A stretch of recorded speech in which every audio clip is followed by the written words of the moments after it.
Hello, my himbos, bimbos, demos, and those unfortunate to have a brain. I am Zon, the Swarm VTuber. We are many and we are snuggly. Welcome to Jubilation Junction.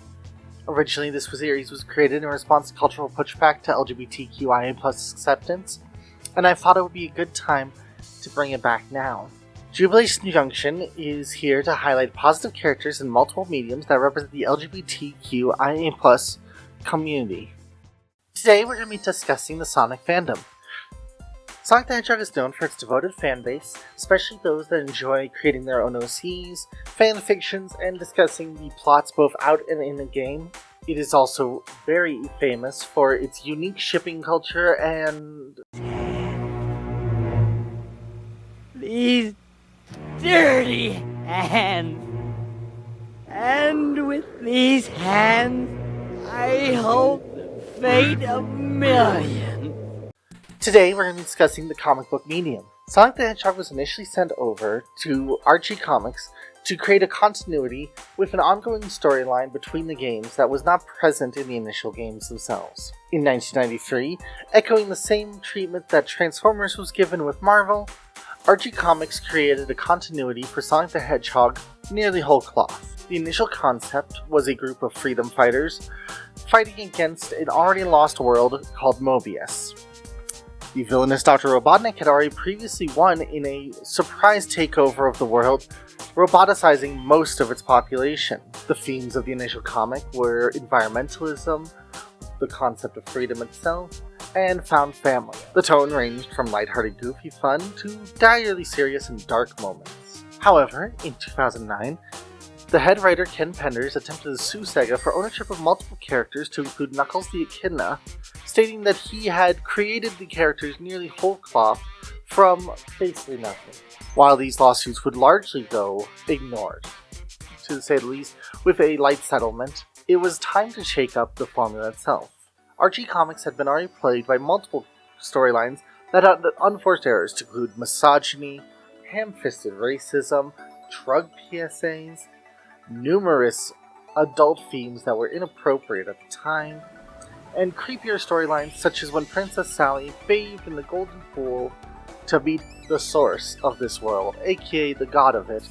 Or 2017, Archie Comics announced that they would be ceasing production of their Sonic the Hedgehog line, as Sega had cancelled them.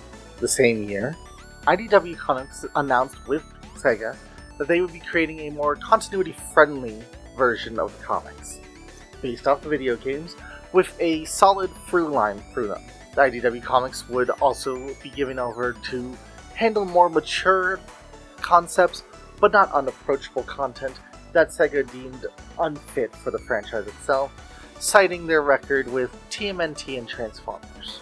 Ian Flynn was tagged as the head writer for the IDW Comics, as he had already been given access to the lore book, the Sonic Encyclopedia. Ian Flynn was a darling of the community. Already a writer for Archie Comics, he had been known to interact with the community quite favorably, and had already created a fan comic before he was even a writer that was quite beloved. Today we're going to be discussing Tangle the Lemur and Whisper the Wolf. These are two characters introduced in the IDW Comics. They were completed whole cloth for the comics themselves. We'll be going over them due to their implied sapphic nature and a relationship that is all but canon. We will be stopping around issue 61 for various reasons, to include that this was released during Pride Month and had one of the most overt images for the sapphic relationship of Whisper and Tangle.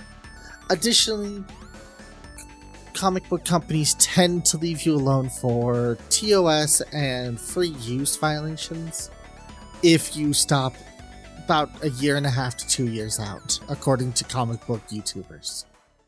First, we're going to start going over Tangle the Lemur. Tangle the Lemur was originally based on the concept of wanting to boost the new imprint by providing a female character that could accompany Sonic in the field while also having their own thing going on and not being codependent with Sonic.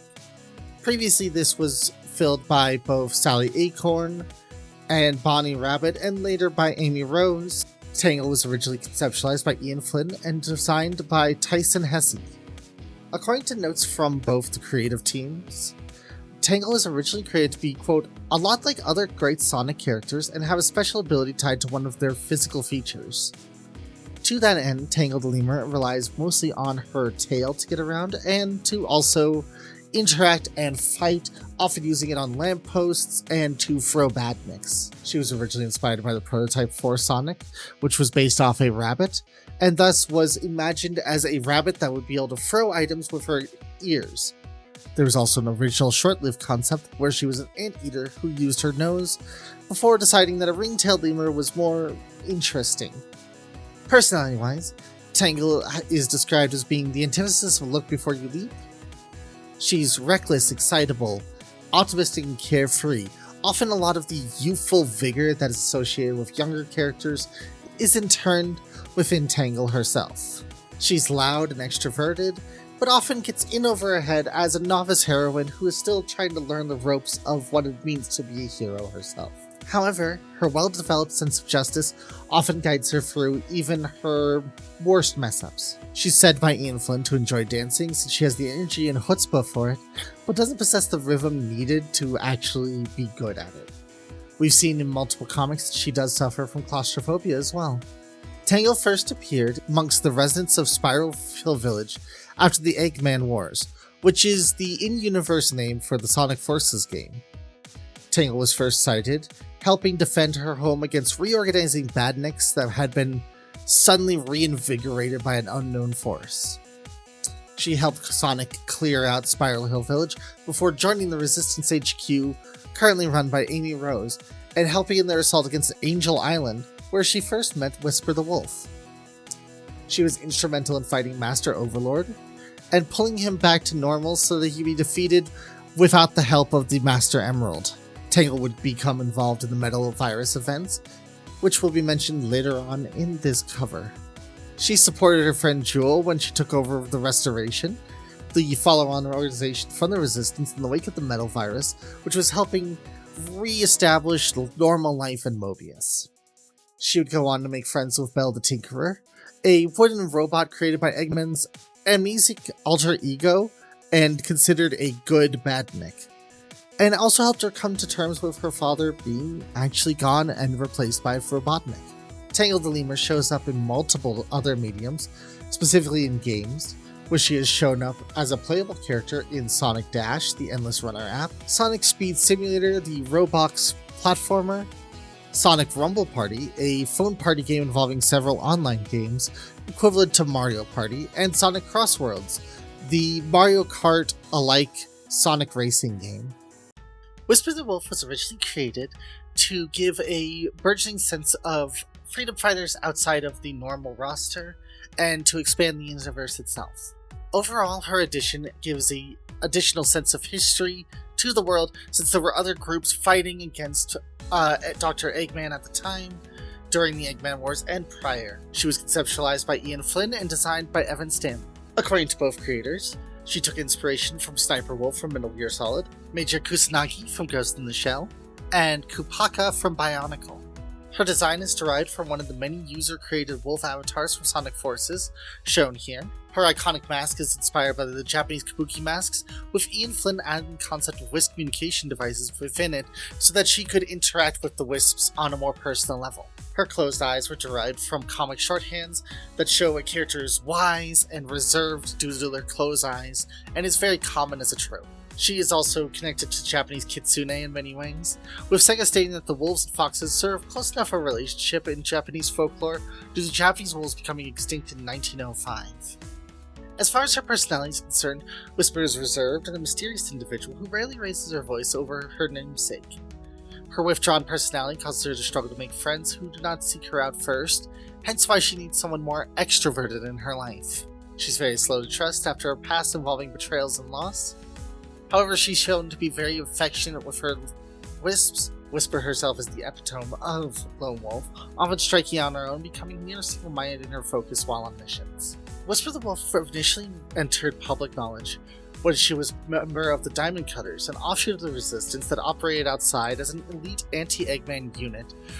The original Diamond Cutters consisted of Spiffy the Craftsman, Slinger the Marksman, Clairvoyance the Psi Operative, Mimic the Infiltrator, and Whisper the Scout. During the onset of the original Eggman War, Mimic betrayed the Diamond Cutters to Eggman, leading most of them to their deaths. It was only due to Clairvoyance's intervention that Whisper survived after being told to stay back and keep a lookout. Whisper's iconic weapon, the Variable Wispin, was created by Smithy the Lion and was recovered after their betrayal. After the deaths of the Diamond Cutters, Whisper worked during the Eggman Wars as a long-range sniper, gaining the nickname the Angel of the Battlefield, after having been rarely seen but always felt. She initially met Sonic during the infiltration of an Eggman base after the Eggman Wars. Despite Sonic's reputation, Whisper was very reluctant to trust him until she saw how the Wisps reacted to him. Whisper would go on to help liberate Angel Island from Master Overlord, meeting Tangle in the process. She was involved in the metal virus epidemic and the hunting of the Deadly Six. Whisper was one of the first people to fight against Surge the Tenric, the created replacement for Sonic by Dr. Starline. During this intense fight between the two, Surge making use of Whisper's wisps to turn against her and force them to act in her favor. This resulted in the Wispin being destroyed, and Surge actually attempting to wield a shard of it to attack Surge, only with the timely intervention of Sonic being able to run off the imposter. Afterwards, Bell the Tinkerer helped fix the Variable Wispin and improve it. Whisper the Wolf has shown up in multiple different games, to include Sonic Dash, the Endless Runner, Sonic Speed Simulator, the Roblox platformer, Sonic Rumble Party, the phone game involving several different online games, and Sonic Cross Worlds, the Mario Kart-alike racer. Whisper and Tangle often pair up during Sonic's adventures, because their power sets complement each other and for possibly other reasons. There are, however, 3 arcs that are quintessential to understanding their dynamics. That being their side stories, Tangle and Whisper, the Metal Virus Incident, and the Shattered Diamond storyline. The first story arc takes place in the pages of Tangle and Whisper's side story. The events take place immediately after the Master Overlord incident starting in Spiral Hill Village. We find Tangle seeing Whisper attack Sonic the Hedgehog, who informs her that Whisper is being mind-controlled by Eggman's technology via her mask.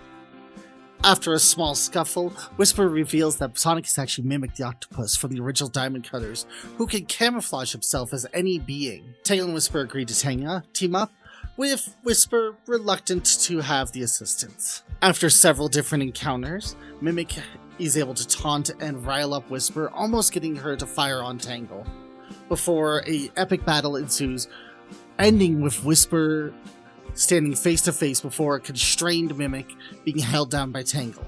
It is only with Tangle's words of encouragement and belief in Whisper that they are stopped from killing Mimic, and instead contain him within a prison. The events of the Metal Virus take place during a period where Eggman had created, a virus to turn citizens, animals, chows, and even plants into metallic zombots.